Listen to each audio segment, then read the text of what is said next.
La pandemia del COVID-19 ha hecho que se valoren aún más los espacios exteriores y las múltiples oportunidades que presentan los patios escolares. Estos espacios, además, se han convertido en los únicos lugares de juego libre y socialización de los niños y las niñas. Pero los grandes patios con tierra y con árboles de los colegios de principios del siglo XX pasaron a ser pequeños recintos de cemento y hormigón. En los últimos años hay muchas comunidades educativas que se están planteando cambiar los patios. Profesionales de la arquitectura, la pedagogía y la educación cuentan su experiencia.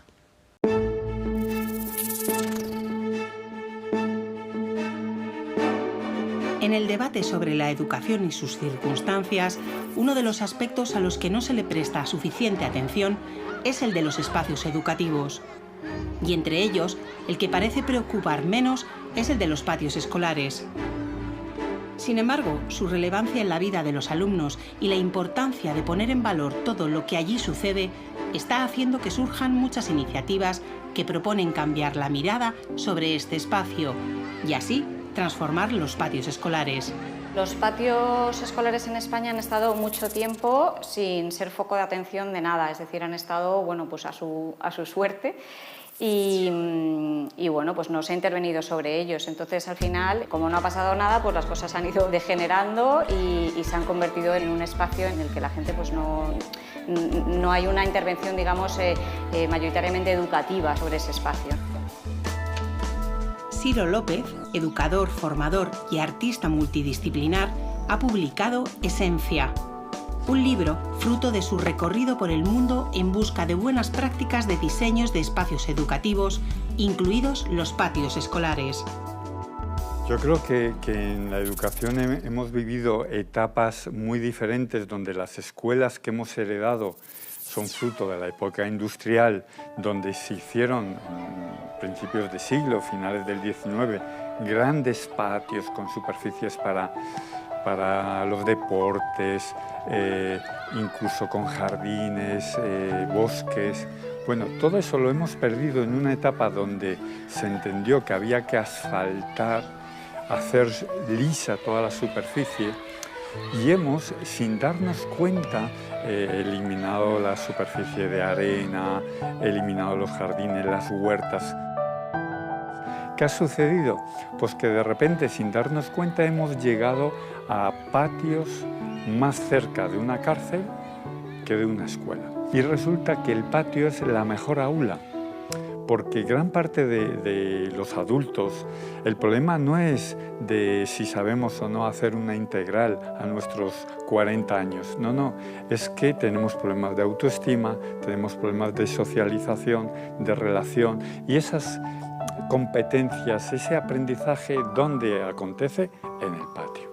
Esta situación actual tiene todavía más importancia porque actualmente los niños, la infancia tiene muy pocos espacios propios, tiene muy pocos espacios donde poder estar. Antiguamente los niños jugaban en las calles, en las plazas. Entonces realmente el espacio que les ha quedado público a los niños es el patio. Entonces es un lugar que tenemos que cuidar mucho porque es donde se aprenden esas normas que interiorizamos de cómo usarlo, de qué priorizar, de cómo comportarnos allí, de qué se puede hacer, de qué no se puede hacer, etcétera.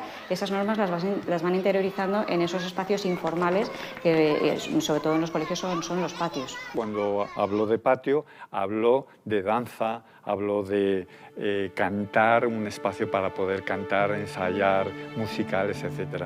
Recuperar todo el tema de las inteligencias múltiples. Otra clave fundamental, la naturaleza. La naturaleza tiene que ser protagonista para arrinconar toda esa superficie de hormigón. Muchas veces tenemos miedo, no, pero si ponemos una escalera con un jardín y si se caen de las ramas o si... ¿Y cuántos rodillas, tobillos, heridas ha facilitado el hormigón, el cemento?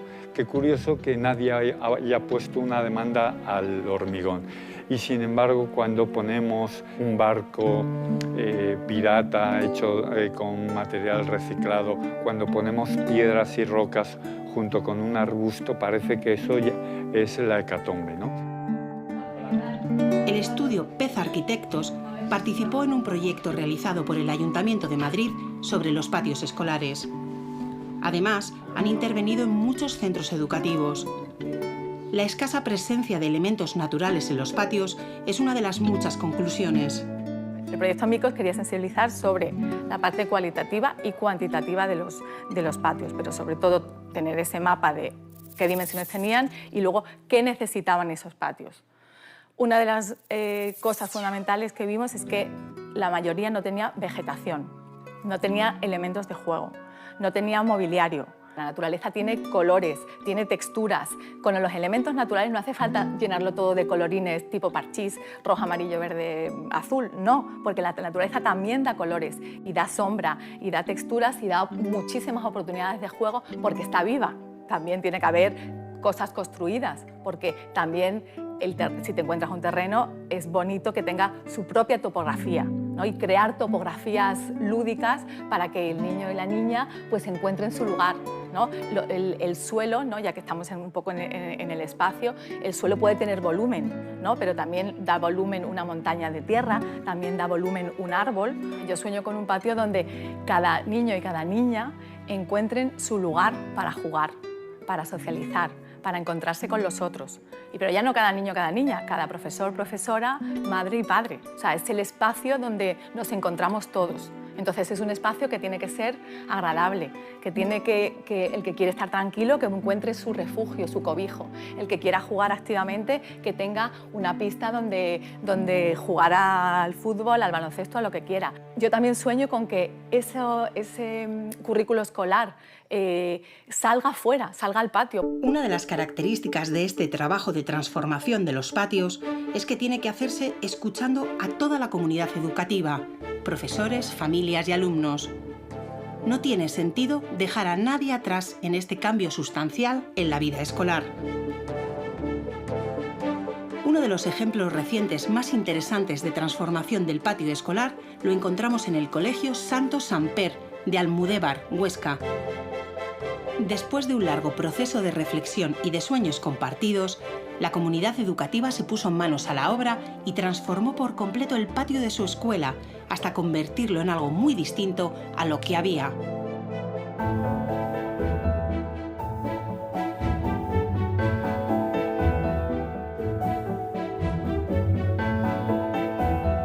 En esa experiencia de Almudévar y en tantas otras, han intervenido Carme Cols y Pitu Fernández, maestros jubilados que han asesorado a muchas escuelas donde hay la inquietud de repensar sus espacios exteriores con el deseo de crear entornos naturales de salud y bienestar.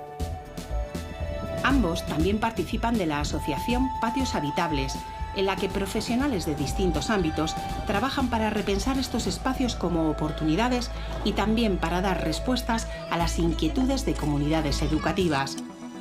No se trata solo de cambiar el diseño de los patios. Detrás de esto tiene que estar un cambio en el modo de entender la educación. En la Escuela Infantil El Alba, en Madrid, también se intervino en el patio aprovechando las posibilidades del lugar. En este espacio en concreto, la ventaja de esa escuela es que tiene todo cristaleras de cada aula, ¿no? Que vierten al exterior. Entonces lo que hicimos fue una prolongación, digamos, del aula, del espacio de aula, en madera, ¿no? Que es un material cálido para que los bebés, que en estas primeras etapas gatean o tienen que estar sobre una manta, ¿no? Acostados en la madera, pudiesen tener como una especie de umbral, ¿no? De transición entre el espacio exterior y el interior, ¿no? Que no tuvieran ese miedo a ese acercamiento y que, sobre todo, de manera autónoma, ¿no? Ellos poco a poco pudieran ir explorando, ¿no? E ir consiguiendo esa autonomía, ¿no? que es muy importante en esta etapa de desarrollo. Entonces, cada aula tiene una superficie de madera que continúa, por ejemplo, en este caso, creamos microescalas y escenarios de aprendizaje y de experimentación y motricidad. El patio de los niños de 1 y 2 años también se intervino. También era trabajar el tema del umbral entre el interior y el exterior e ir encontrando y estructurando a partir del espacio existente que teníamos, que era de una vegetación muy potente, estructurar un ambiente que cosiese todos los distintos rincones del patio, pero a su vez caracterizarlos y diversificar y alimentar cada uno de esos lugares que ya tenía un equipamiento previo. Este es el espacio de los de niños y niñas de 2-3. También trabajamos la guía de salida del aula en un espacio muy alargado que no permitía el que hubiese diversidad de situaciones. Por lo tanto, lo que hicimos es trabajar todo el borde para ir haciendo entrantes y salientes y que fuese sinuoso a través de la vegetación y de los bancos que vais a ver y los túneles, etc. Y de esa manera ir rompiendo la linealidad. Y ha habido una mejora porque cuanto más tú planifiques o enriquezcas un espacio y unos materiales, el niño tiene más posibilidades de juego autónomo. El colectivo Basurama, de investigación, creación y producción cultural y medioambiental, también ha intervenido en los patios de los colegios desde las posibilidades que ofrecen los residuos. Para nosotros es fundamental el utilizar este tipo de materiales porque empiezas a reflexionar de una manera mucho más clara y mucho más vívida que la basura está mucho en los ojos del que mira. Cuando tú aplicas cuidado a un material que ha sido considerado basura, le aplicas cariño, lo cambias, lo cuidas, lo pules, lo vuelves a pintar, en ese proceso tu mirada cambia, ¿no? Tu mirada cambia y empiezas a ser consciente de qué es lo que asigna el valor a las cosas, más allá de la compra de las mismas o el desecho de las mismas, ¿no? Entonces sí que creemos que hay un proceso pedagógico en el cual se reflexiona sobre cuáles son nuestros modelos de producción y consumo. Acabamos de presentar alegaciones a la Ley de Infancia, que está ahora en revisión, la Ley de Infancia de la Comunidad de Madrid, porque pues, sorprendentemente, por ejemplo, no hay una definición de patio escolar y no hay, por ejemplo, normativa que sea específica de cómo tiene que ser un patio, ¿no? Entonces nosotros hemos trabajado un poco esto con otros modelos que hay en otras comunidades y en otros países de Europa, ¿no? Pues exigiendo que se prioricen, por ejemplo, elementos naturales, que se pase de 1 metro cuadrado por alumno a 3 metros cuadrados por alumno, que en zonas de mucho ruido haya una protección acústica y se puede ser natural mejor, ¿no? Que se cuente y se pregunte a las comunidades cómo quieren que sean esos espacios, ¿no? Pues ahora también es el momento de pensar a lo mejor un diseño de escuela que sea mucho más flexible, que no necesite de espacios permanentemente cerrados donde estén los mismos alumnos todo el rato, ¿no? Que pueda ser pues, una escuela pues, más abierta, con espacios más dinámicos. Es el momento de pensar eso, ¿no? Pensando en esos espacios dinámicos, las profesoras del Colegio Santa Cruz iniciaron un proceso de transformación de su patio que ha dado grandes resultados. Pudimos ver que los niños lo que querían era un espacio para ellos estar tranquilos, fundamentalmente. Que se continuara con una zona de un patio activo, que es la que nosotros llamamos patio activo, donde realmente están haciendo sus deportes, y 2 partes como una semiactiva y otra de relax, donde los niños pudieran estar tranquilamente sin que las pelotas estuvieran volando por encima de sus cabezas. Ha sido un cambio impresionante.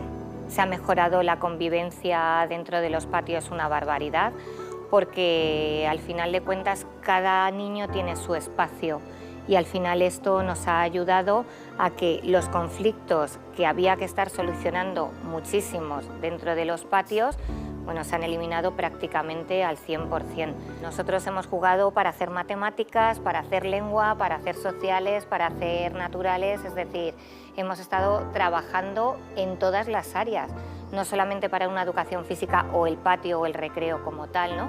Entonces nos hemos dado cuenta que es un espacio educativo que es fundamental y vital para los niños.